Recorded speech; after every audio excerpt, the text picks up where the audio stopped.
Trimble Electric. Yeah. I made Lighting? the motion. Second it. We have a second. Any more discussion? I'll second it. Already been. Everybody in favor? Aye. Yes, they are. Aye. Yes. Carried. Okay, we'll have, now do we have to have a resolution? Or is that voting for it? I should do it and you'll write the resolution and send it to Tara. Yeah. Okay, she's on vacation this week, so I'm not sure. You tried emailing her, right? Yeah. Didn't get a response, so get her paperwork in order and see what happens. Okay. Thank you for putting up with us. We've got, Mike G, ever get back to us? Did I give it to you? I got, I thought I gave you 2 letters there. okay, got one, let's see. Should be right together. Yep. That's mustard. And there, yeah. Now I know why he calls himself Mike G. Okay. We've got 2 proposals for doing the 15, 16, and 17 AUD report. The 2014 has been submitted, and now I guess we're waiting for that to be accepted, Paul. I mean, It's been accepted. been accepted, so Yeah, we're good to go. we're good to go then. So we're good to go to line up somebody to do the 15, 16, and 17. Master, Manzanero, and Scott out of Oneana is $1,000 per year under, unless there's something that bounces out that needs extra work. And Mike, yeah, he's a CPA from Binghamton. He's a retired auditor from the state. And he is $45 an hour, but not to exceed $1,000 for each annual report. And so we had two estimates, and I basically did the same money. I guess we have input, one's Oneana, one's Binghamton. Any? My concern, or my thought was maybe initially having somebody who has some good background knowledge on the process with the comptroller, who's Right. also an accountant, Right, might be a good starting point at least, you know, right, yep, so that everything's, you know, If you straightforward. If you read his proposal, Jeff, it could be less than 1,000. right, it's $45 an hour, The other one is gonna be, at least 1,000, right. so And there who's is, the other one is? This is Dave Brunel. yeah, it's his company that His he works company. for. Yeah, the one is, my fee for these services will be $45 an hour, but will not exceed $1,000 for each annual fiscal financial report completed. In addition to the fee for services, I will seek reimbursement for mileage travel from my home to the town using the current IRS mileage reimbursement, so we could have a mileage charge on top of that, right? On top of the 1,000. On top But of it, I can't believe right. he might come once or twice. He does it for, I think, 6 towns down in the Binghamton area. Dickinson was one of the ones he mentioned, Windsor. All towns that are around in Broome County, Shenango County or whatever, in that area. I mean, they're both well qualified. Whether you want to, Does the local one do any town? yes, they I think do. they do. They do some. That's what I was understanding.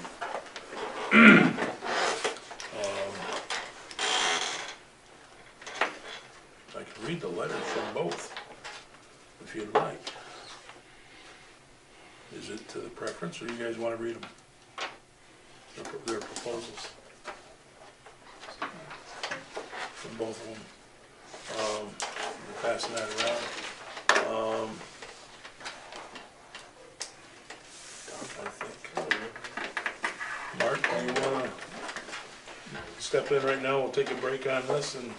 Yeah, we got a lot of stuff here, so it's gonna be a while.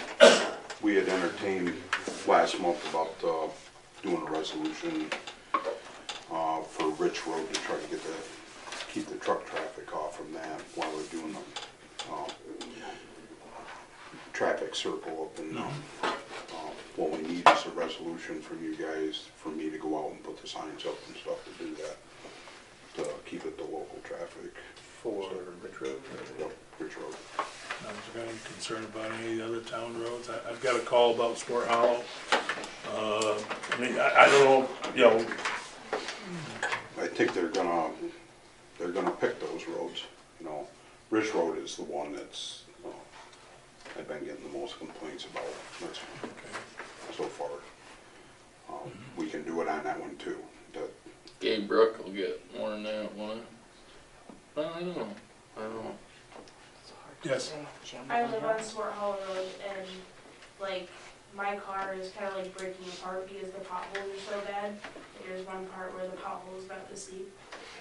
It's terrible to drive. right. And also there's a lot of stock trailers that come around, so there's like the problem of animals getting injured because of the potholes, because you can't avoid them. Yep, and that is an issue with a lot of roads right now. We're trying to work on them. We started today.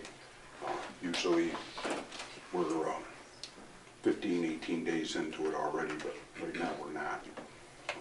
So trying to take care of that. Got some phone calls, trying to address them. You know, we had 15 out of 31 days in April, we had 15 days with snow. It's a little tough to do the work on the roads right now. Yes, sir. Yes, Crane up on Jackson Hill. Yep. I see you're up there. Are they doing a little work? Yeah, we're trying to. We had a discussion last year, John, after we talked in last June when we were meeting, and trying to get them Speak a to. little louder, please. We're trying to get that where we could pave that road. I think that's the only thing that's gonna keep that road together. A lot of traffic has changed. We noticed this winter we're getting a lot more traffic in the winter time coming across that now. There's really quite a bit of traffic. I don't know if you ever put a counter or anything on there, but everybody's kind of avoiding the road right now because of if you put a counter on there. But I guess my question is, and I know the weather's bad, and I know that the road has a history of that kind of thing, but it seems to be escalating. Complaining about driving in my driveway. Now they're starting to tear limbs off the trees. If we get, one of the questions is how wide is that road to be? I mean, if you do any more dressing up in that, I'll have to move my telephone pole back a little bit. Yeah, we measured it out last year. It was at 22 feet, which is Mark, it's much more than that. It's the 34 to 36 feet at thing. I was just to the post office too because I like to get a mailbox up there, and I said, you have that ditch there. There's no way that I could put a mailbox without it being in the road itself. So my one question tonight is how wide is that road supposed to be? And Mark, I'm telling you, I've measured that, and that thing last year was 36 feet wide. I told you that. Just a minute. Okay, go ahead, Mark. Let me finish. Okay. 22 foot on the road Okay. and about 4 foot of shoulders each side. So what's that add up to? 30 feet. Okay? So that's what it is. If we went in and paved it, it'd be 20 feet wide. That's what we've been running our roads at. It'd be 20 feet wide. You'd still have that 4 to 5 foot of shoulder. You could actually bring the road back in and not have as much problems as we've had. That's why we went up there and opened all the ditches last year, trying to get the water to move to where it's supposed to. And I guess I don't understand that, you know, I mean, I understand, and everybody tells me that if you dig that trench, that the road doesn't see the water or that kind of thing. It just amazes me that, you know, I always learn the water seeks its own level. If you're 4 foot down, how's it affect the road surface? Well, what you're trying to do is get lots of times the water's coming from below up. So what we're trying to do is control that. The problem we have up there now is, and everybody thinks it's big truck, but it's small cars. Small cars destroy a road. Oh, they go like hell on there. Right. I mean, What I see them happens- hit mud puddles that, I mean, it accentuates the fact that if you have a mud puddle and you hit it full of water, I've seen it fly higher than the cars do. And I see cars go sideways and, I mean, that's maybe put the limbs off the tree and that. The other thing is, and you guys, and we called you on that, you put some of that stone down in the wintertime, which really helped for a bit of time. But then, now I have a problem of that I have all of that in my yard. You know, I have a couple of ton of that stone. You know, I mean, I have to go to great expense, because I can't physically remove all of that stone. You know, it's gonna cost me $400 or $500 probably to get it off of my lawn so that I can, you know, retrieve the lawn time with it. And like I said, I appreciate the fact that you did try to do something, because it was just horrendous. You know? Well, when we did that, we tried to get that done, nobody knew we were gonna have another 4 foot of snow behind it. Yeah. So We've we had were, 4 or 5 times there. yeah, and we, I can appreciate that, I understand that, I just wanna try to understand, you know, not just short term, but like I say, today, it's like, you know, pretty good.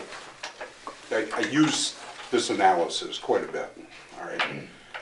Back, the Merrickville Road back when I was in school, where Jeff lived, the family had 7 people in that family, plus mom and dad, 2 cars.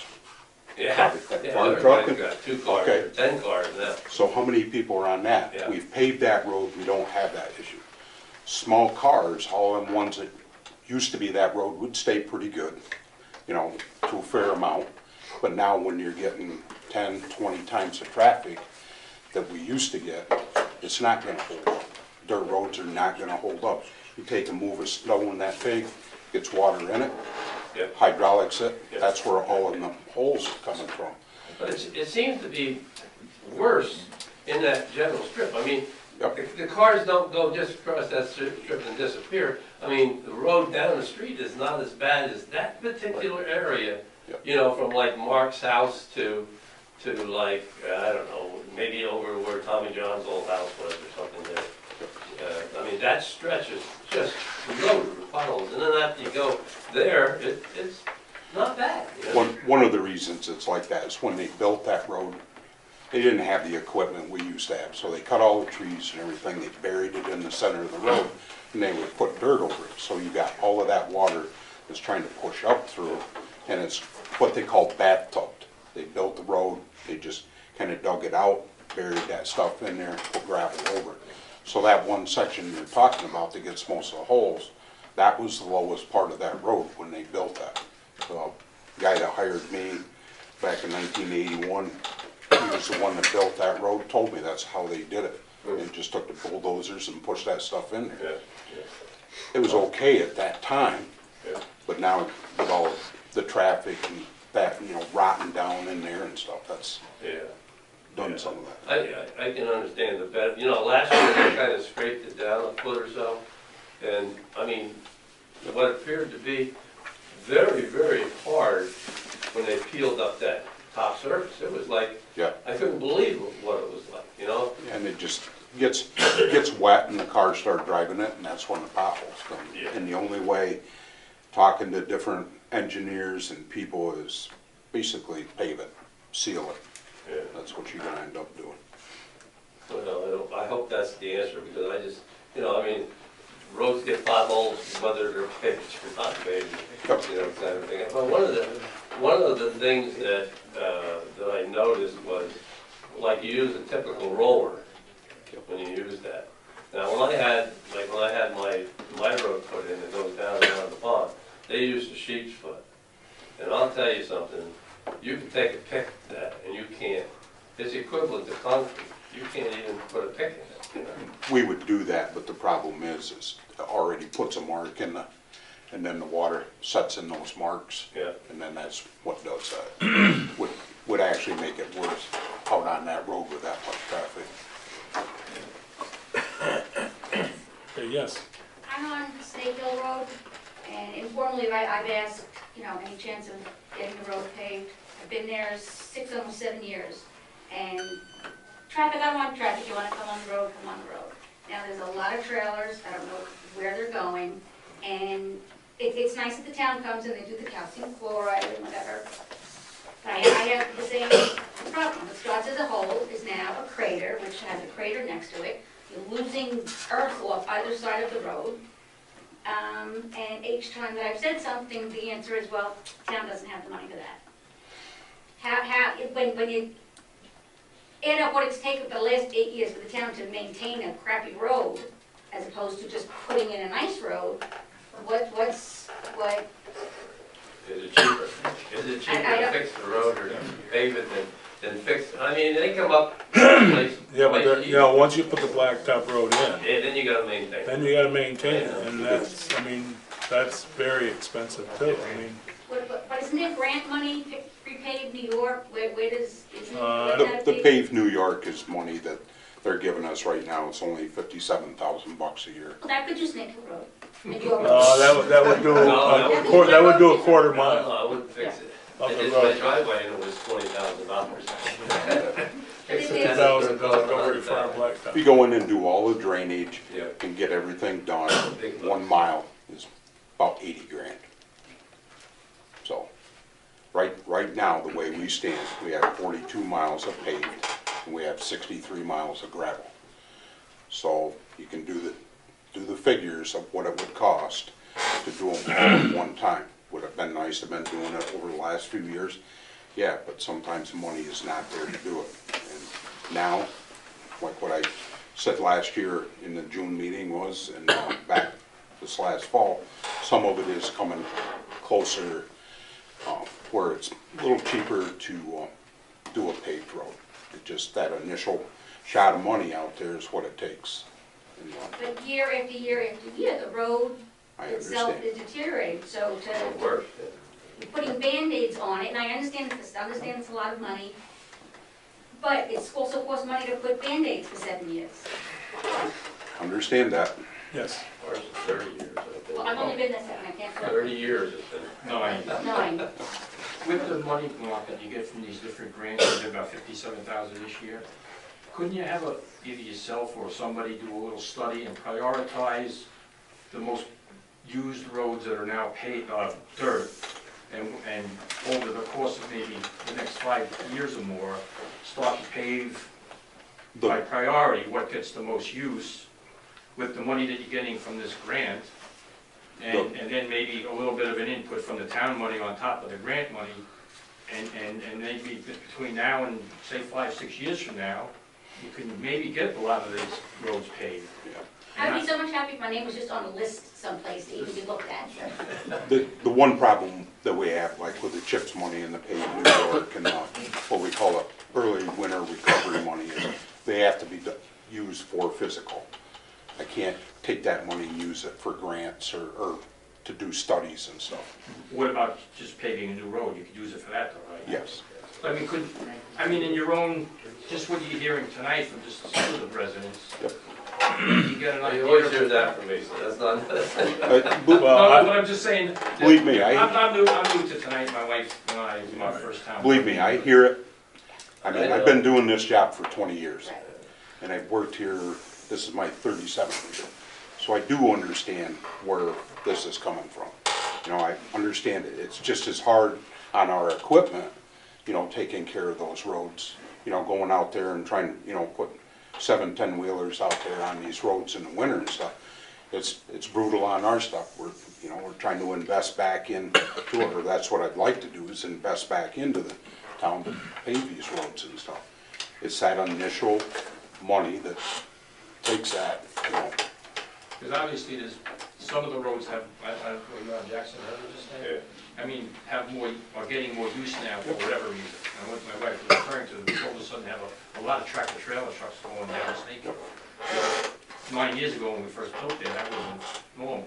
Yeah. So I don't know whether it's a cut through to go to Del Life, was to get up to Platinum Brook and go over, over toward County Road 16, but, I mean, that's all up to you. I'm sure everybody here has their Well, particular it's- street and what Those two roads are probably as high up as it gets on the traffic right now.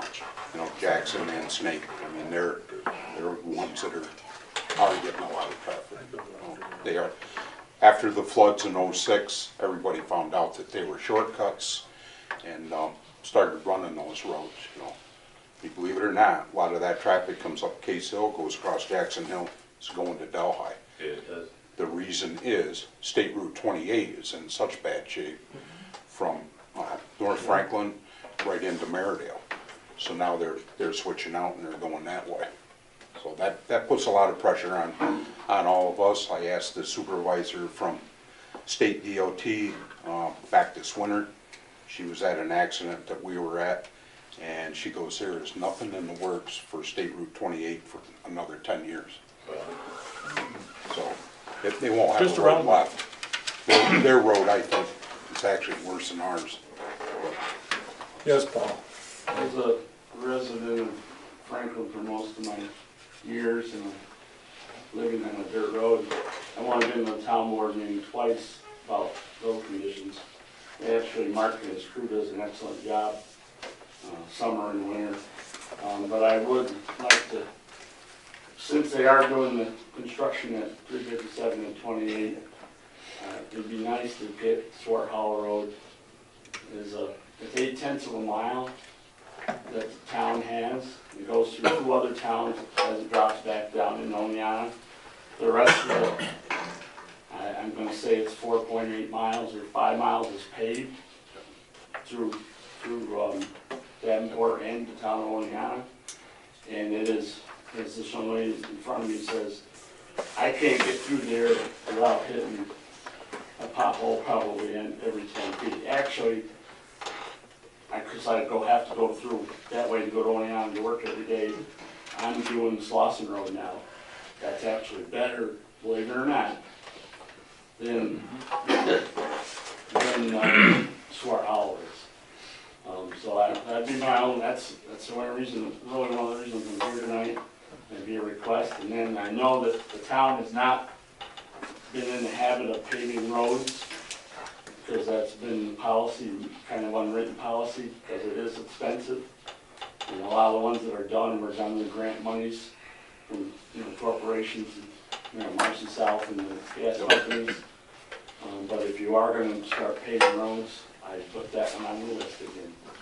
It does get a lot of traffic cut off to Oneonta. Okay, there, we covered that, now we'll let Mark go back to his Yep, sorry. list, okay? No, I opened it up, that's good. That's fine.